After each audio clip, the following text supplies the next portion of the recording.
वही सपनों का शहर, जहाँ संजना एक कॉर्पोरेट एम्प्लॉय रहती है। वो मुंबई में अकेले रहती है। एक दिन उसकी बिल्डिंग में, उसके फ्लैट के सामने ही एक फ्लैट में एक कपल रहने आता है, जो कि नया नया वहाँ शिफ्ट होता है। वो कपल काफ़ी फ्रेंडली रहता है और संजना से काफ़ी घुल मिल भी जाता है। संजना और वो कपल काफ़ी अच्छे दोस्त बन जाते हैं। एक रात की बात है, लगभग रात के 10 बज रहे होंगे। अचानक ही उस कपल के फ्लैट से चिल्लाने की आवाज़ आती है। संजना तुरंत वहाँ दौड़ी दौड़ी जाती है।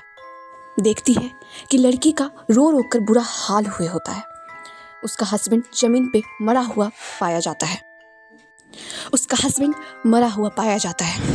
धीरे धीरे सब वहाँ पहुँचते हैं। बिल्डिंग के सारे लोग उस फ्लैट के पास जमा हो जाते हैं। बिल्डिंग का सेक्रेटरी पुलिस को बुलाता है। पुलिस आती है और उसकी वाइफ से पूछती है कि आखिर हुआ क्या, कैसे उसका हस्बैंड ऐसे मर गया, वो भी अचानक। उसकी वाइफ कहती है, श्याम उसका हस्बैंड ऑफिस से आता है, चाय पानी पीकर वो आराम करते रहता है। वैसे ही डोरबेल बजती है। जब श्याम डोर खोलने जाता है तब 5 मिनट तक कोई आवाज़ नहीं आती है। तो उसकी वाइफ देखने जाती है और देखती है कि डोर के पास श्याम जमीन पर मरा पड़ा हुआ है। इस बिल्डिंग की सीसीटीवी फुटेज चेक करती है तो उसे देखकर लोग और हैरान हो जाते हैं, क्योंकि सीसीटीवी में दिखता है कि डोर पर श्याम तो है, पर श्याम के अलावा और कोई नहीं है। श्याम ने गेट तो खोला पर डोर पर कोई दिखा नहीं। श्याम का एक्सप्रेशन एकदम डरने जैसा था और फिर उसने गेट बंद कर लिया। और फिर उसके बाद उसकी वाइफ के चिल्लाने की आवाज़ आती है और फिर संजना उसके फ्लैट में जाती हुई दिखती है। फुटेज से बस इतना ही पता चल पाता है। अब इस केस का जांच पड़ताल शुरू होता है। संजना को पुलिस स्टेशन बुलाया जाता है। एसीपी अभिमन्यु उससे पूछता है कि तुम क्या कर रही थी जब तुमने उसके चिल्लाने की आवाज़ सुनी और फिर तुम तुरंत उनके घर चली गई। संजना कहती है कि मैं तो सर डिनर करने जा रही थी, तभी मुझे ये आवाज़ सुनाई दी और मैं तुरंत भागी भागी उनके घर गई, क्योंकि ये दोनों सिर्फ मेरे नेबर्स ही नहीं, मेरे अच्छे दोस्त भी बन गए थे। जल्दी ही कुछ दिनों पहले ही तो ये सोसाइटी में शिफ्ट हुए थे और मेरे नेबर्स थे और मेरी इनसे दोस्ती भी बहुत अच्छी हो गई थी। तो जैसे ही मैंने उसके चिल्लाने की आवाज़ सुनी, मैं दौड़ी दौड़ी भागी वहाँ पर पहुँच गई। फिर उसी समय हवलदार फॉरेंसिक रिपोर्ट लेकर आता है और बोलता है, सर श्याम की जान गले की हड्डी टूटने की वजह से हुई है। तब अभिमन्यु कहता है कि सीसीटीवी फुटेज में तो कोई नहीं दिख रहा था और श्याम के गर्दन पर भी कोई उंगलियों के निशान तो नहीं गए।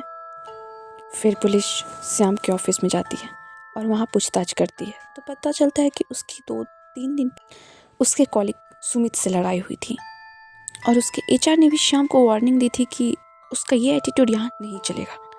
श्याम 2 दिन से बहुत परेशान रह रहा था। संजना कहती है कि परसों मैंने श्याम के घर से कुछ लड़ने की आवाज़ सुनी थी और ये पहली बार थी कि संजना श्याम के घर से लड़ने की आवाज़ आ रही हो। तभी अभिमन्यु संजना के साथ वहाँ जाता है।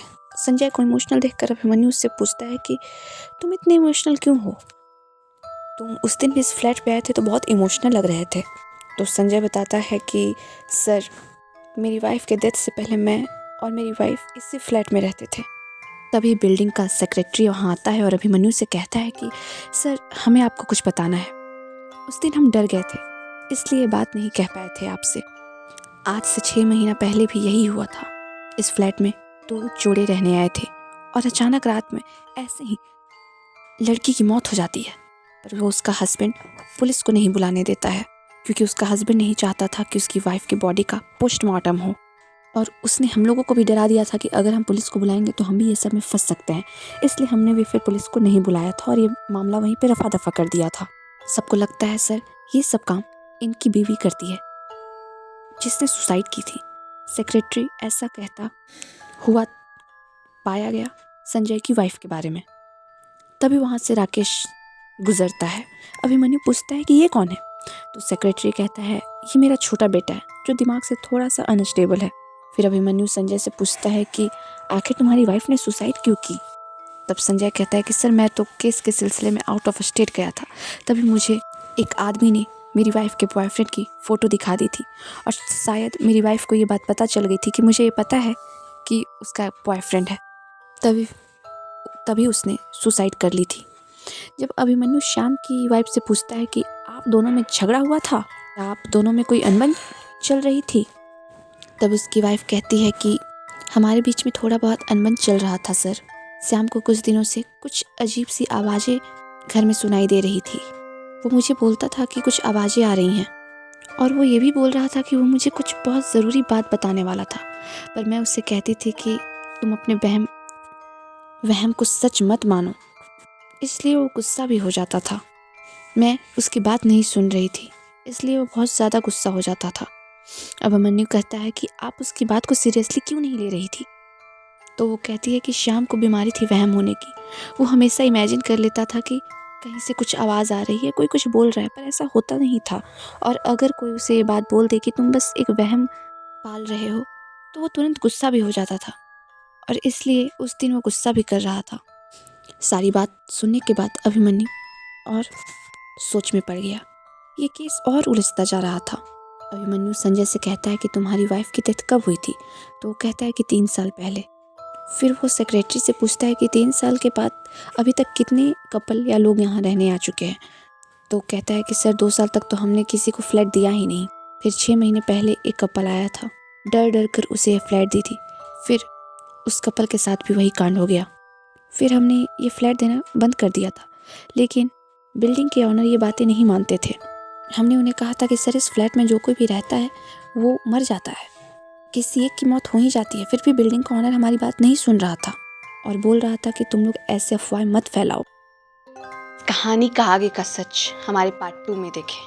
तब तक के लिए हमारे वीडियो को लाइक करें, शेयर करें और चैनल को सब्सक्राइब करें।